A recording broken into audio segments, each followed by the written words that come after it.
Well, hello and welcome to another Daily Dominion. It is Tuesday, so we have single expansion Tuesday, and this one is Dark Ages. And as it might happen for Dark Ages only, um, we do have the famous two-card combo of Forager Fortress. Now, I already made this joke in the last video on this combo. No, it's of course Hermit Market Square, certainly one of the strongest inset combos of the game. Certainly gotta look out for it. And yeah, you can read through the kingdom cards here. And I don't think we're going for that much else. There is a bit of like a few things that you can do to enhance the Hermit Market Square combo here.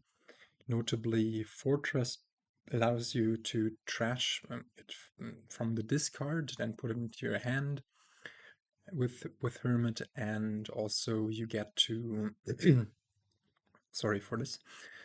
You get to later on have a spare card that you can trash over and over again to your Hermits to discard the market squares. There's Forager, also nice with plus buy, and also Squires, as weird as it might sound, but Squires can provide actions early on for playing multiple Hermits, and later on these actions can turn into loads of buys, and even though there is not an attack card in this kingdom to trash them for, they might still be useful. Now, how do you play Hermit Market Square? We will mm, see how this goes. I already played this kingdom earlier, but mainly you go for lots of Hermits early on, and then make sure that you stack up lots of Hermits and then the Madman that you exchange them for. And then at some point, when you have a deck full of Madmen, you start picking up market squares. Then you then need to be careful to have the right balance of spare Hermits or market squares.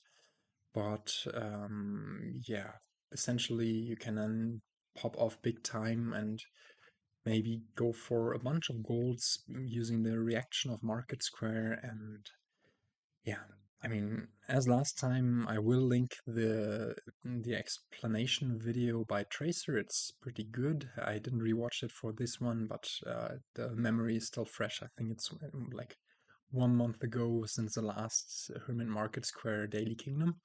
So yeah, let's see how this one will go.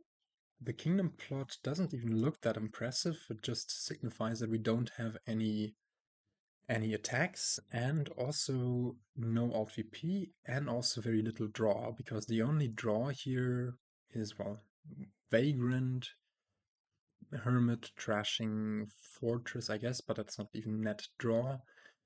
Um, but yeah, of course, Madman can provide insane draw if you can justify skipping your buy phase to exchange some hermits for them, and thus the draw is actually quite good in this one.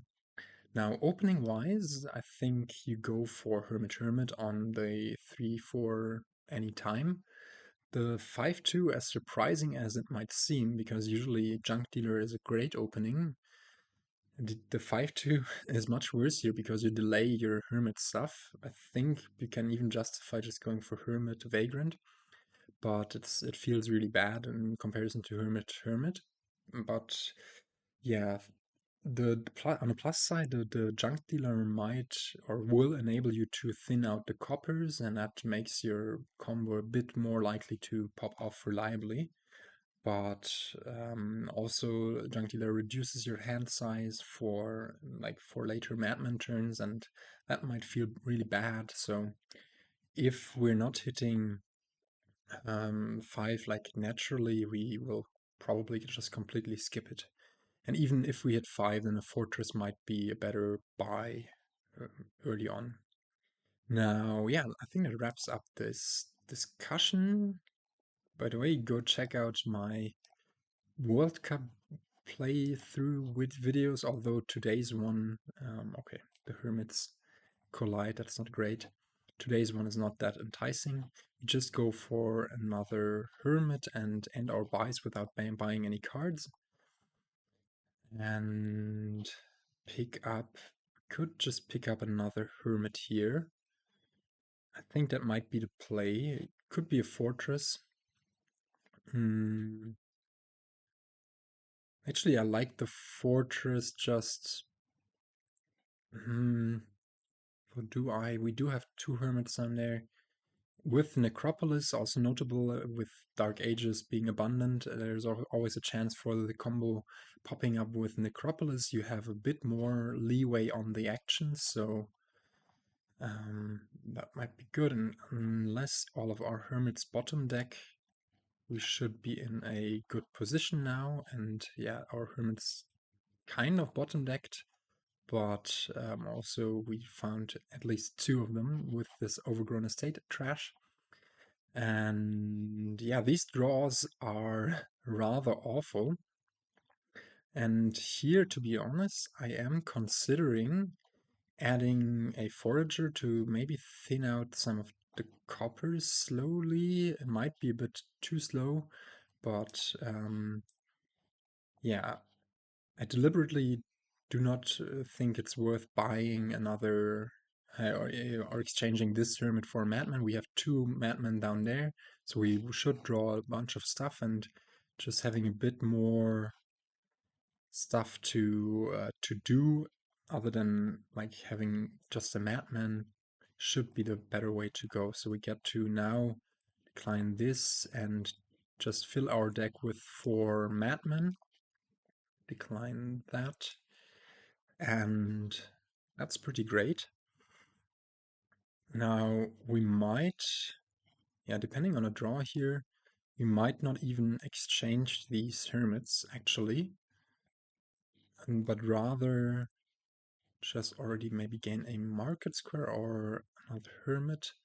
I think let's first go for some more Hermits and pick up a Fortress here. We are going to be on the slow side anyways, because of the bad early draws, but yeah, here I think we're like 2 or 3 turns off of popping off. Get to go for some Madmen. Slowly thinning those coppers really should be good. And this Hermit now can gain a Squire. We can gain, I guess we can trash this Fortress for funsies. More Hermits and play, I guess, the Fortress here. Gain more Hermit. Draw into this stuff. Right, no, we can play the Necropolis first to gain yet another Hermit or just a Squire. I think it's just a Squire for plus actions to play more of the Hermits. And this means that we get to just fill our deck, decline this with, decline that with a bunch of, oops, we want to for sure play this Forager. We want to thin our deck off of these coppers and also add some market squares. And now it's really important that we don't buy anything here. If we were to buy something here, this we would have like the most awful deck of all times. Just hermits and hermits and hermits. I think that's all 10 hermits or something like that. But we will get to put in 8 or 7 madmen now, and this, yeah, should really enable us to do the combo. Although we can, in principle, think about not doing the combo just yet and holding on. We have so many madmen. We just played 2. We can afford to put some more in. And I think I like this. I mean, it is turn 10. We could go for the big turn here, gain a bunch of golds, buy maybe a few provinces. But given our situation, I think it's better actually to hold off on doing too much fancy stuff. Just find our hermits. How many madmen did we exchange? 1, 2, 3, 4, 5, 6, 7, 8. So we played 2 now. We still have Oh, that's 5. We have 3 Madmen down there. I guess we can play some of these market squares. As long as there's one Madman there, should be fine. Um, I would love to find the other Hermit, but maybe we don't find that. Trash another copper. Go for some plus buy, I guess. Yeah, let's play this Fortress. And we find the other Hermit, amazing. Decline that to gain market squares.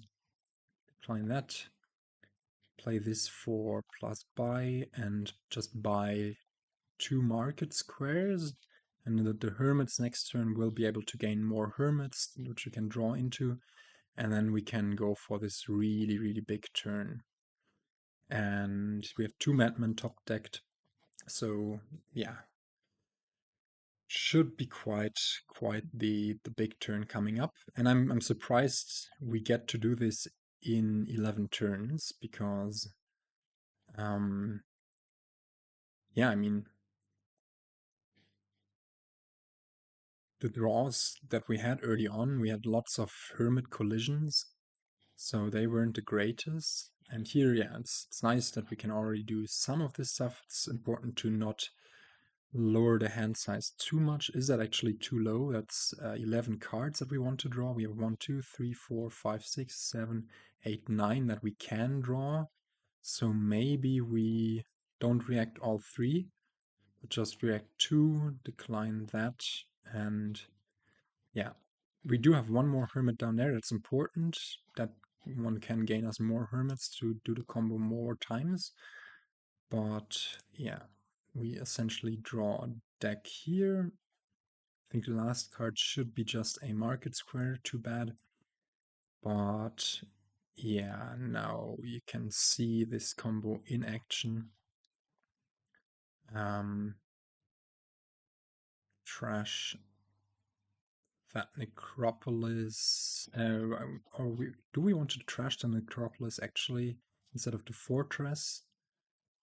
To use the Fortress to draw maybe one more market square before we discard. I think no, it's fine. And we will be able to do the thingy 2 more times. So if we put in one more Hermit, then that one can do it. Trash. And gain another Squire. Now we just want buys, I guess. And yeah, the Forager can still trash and activate the combo one more time. So yeah, here we of course only want to discard 3 or 4. If we discard 4, it's a bit greedy. We might bottom deck some of the market squares, so we only, because we will draw, well, if we will draw 4 cards here, and 4 of them are market squares, so I think it should be fine. We might bottom deck one of the market squares, or 2 of them, but we have some buys with the squires. So yeah, I think it's okay to go for this. Note that we could have almost, yeah, okay, we do even get the good draw here. That we almost pile out the golds, and our actions hit 79.